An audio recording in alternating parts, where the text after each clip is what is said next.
పొన్నూరు నియోజకవర్గ YCP MLA అభ్యర్థి అమ్మటి మురళీకృష్ణ ప్రచారం జోరుగా సాగుతోంది. పొన్నూరు పట్టణంలోని 16, 17వ వార్డుల్లో మురళీకృష్ణ ఎన్నికల ప్రచారం సాగుతుండగా ఆయనకు మహిళలు హారతులతో స్వాగతం పలికారు. ఇంటింటికి తిరుగుతూ ప్రజల సమస్యలు తెలుసుకుంటూ హామీలిచ్చారు మురళీకృష్ణ.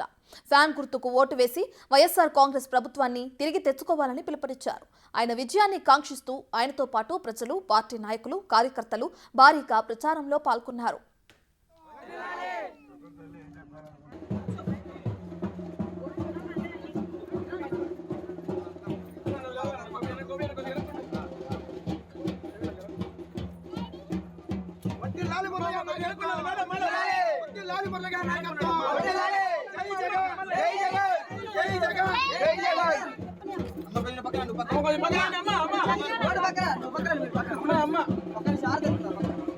లాలి మురళి గారి నాయకత్వం, లాలి మురళి గారి నాయకత్వం.